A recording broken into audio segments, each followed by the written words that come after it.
মুসলিম ধর্মের সবচেয়ে বড় ধর্মীয় উৎসব ঈদুল আজহা অনুষ্ঠিত হবে আগামী শনিবার। সেই ঈদকে কেন্দ্র করে রংপুরের যে পশুর হাটগুলো সেগুলো কিন্তু জমে উঠেছে। দর্শক, কালের কণ্ঠে সকলকে স্বাগত জানাচ্ছি। আমি খুশবু হাসান রনি। আমরা এই মুহূর্তে রয়েছি রংপুরের ঐতিহ্যবাহী লালবাগ পশুর হাটে এবং এই হাটের চিত্র যদি আমি বর্তমান আপনাদেরকে একটু দেখানোর চেষ্টা করি, এই হাটে কিন্তু প্রচুর পরিমাণে ক্রেতা এবং বিক্রেতাদের আনাগোনা লক্ষ্য করা যাচ্ছে। আমরা দেখেছি শহর থেকে শুরু করে শহরের আশেপাশের যে এলাকাগুলো রয়েছে এই এলাকাগুলো থেকে পশু কিন্তু এখানে বিক্রির জন্য নিয়ে আসা হয়েছে এবং শহরের প্রচুর মানুষ কিন্তু আল্লাহর সন্তুষ্টি অর্জনের জন্য ঈদুল আজহায় যে পশু কুরবানি করে থাকেন সেই পশু তারা ক্রয় করবার জন্য এসেছেন। এবং আমরা পুরো এই যে লালবাগ হাটটি এটি কিন্তু ঘুরে দেখেছি এবং যে এখানে আমরা যেমনটি দেখেছি যে মাঝারি, ছোট এবং বড় এই তিন ধরনের গরু আমাদের চোখে আমরা দেখতে পেয়েছি এবং যে গরুগুলো একদমই ছোট সেগুলো কিন্তু বিক্রি হচ্ছে 60 থেকে 80 হাজার টাকা পর্যন্ত এবং মাঝারি সাইজের যে গরুগুলো রয়েছে এই গরুগুলো 2 লক্ষ থেকে 3 লক্ষ টাকার মধ্যে বিক্রি হচ্ছে এবং সবচেয়ে যেগুলো বড় গরু সেগুলো কিন্তু 4 থেকে 6 লক্ষ টাকার মধ্যে বিক্রি হচ্ছে। এছাড়াও বিভিন্ন ধরনের কিন্তু এই হাটে পশু উঠেছে, যার ফলে ক্রেতা এবং বিক্রেতাদের একটা যে সমন্বয় সেটি কিন্তু বেশ চোখে পড়বার মতো। আমরা ইজারাদার যারা রয়েছেন তাদের সঙ্গে কথা বলেছি, তারা আমাদেরকে যেমনটি বলেছেন গেল হাটগুলোর তুলনায় এবার কিন্তু এই লালবাগের হাটটি বেশ জমজমাট হয়ে উঠেছে এবং তারা কিন্তু তাদের যে হাটের সঠিক ব্যবস্থাপনা সেটি তারা করেছেন এমনটি কিন্তু বলছেন। অনেক ক্ষেত্রে আবার বলছেন অভিযোগ আছে ক্রেতাদের যে কিছু কিছু ক্ষেত্রে তারা বেশি টাকা দিয়ে গরু ক্রয় করছেন এমনটিও কিন্তু অভিযোগ রয়েছে।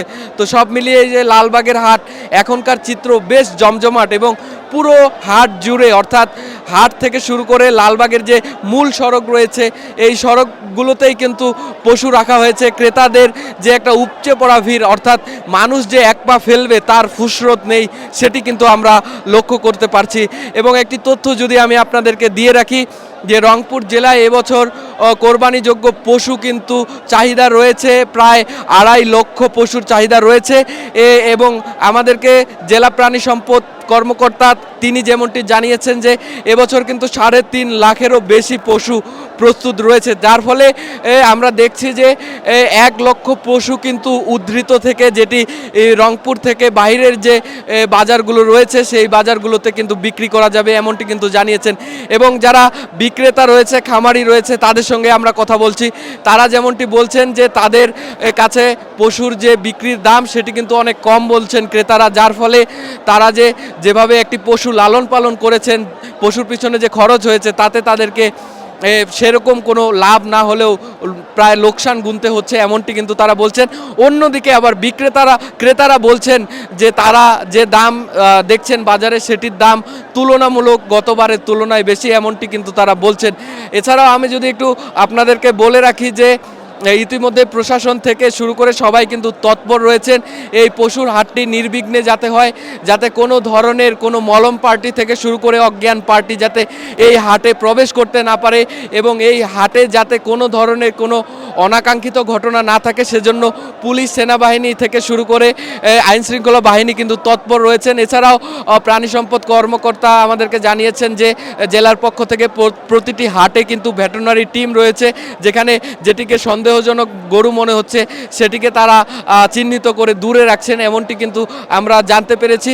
সব মিলিয়ে এবারের ঈদকে সুষ্ঠু এবং সুন্দরভাবে উদযাপন করতে এই হাটগুলো কিন্তু জমে উঠেছে। এবং আপনাদেরকে বলে রাখি আজ কিন্তু রংপুরে 3টি জায়গায় গজগন্ডা থেকে শুরু করে কাউনিয়া এবং রংপুরে যে লালবাগ, এই লালবাগে কিন্তু পশুর হাট এই অনুষ্ঠিত হচ্ছে এবং প্রচুর পরিমাণে দর্শক, আপনাদেরকে বলে রাখি যে প্রচুর পরিমাণে ক্রেতা এবং বিক্রেতা কিন্তু এখানে এসছেন এবং এই হাটে অনেক কিন্তু পশু উঠেছে যেগুলো বিভিন্ন ধরনের বিভিন্ন কালারের পশু, সেগুলো যারা ক্রেতা রয়েছেন তাদের পছন্দ মতো তারা ক্রয় করছেন এবং আগামী শনিবার তারা এই পশু কুরবানি করবেন।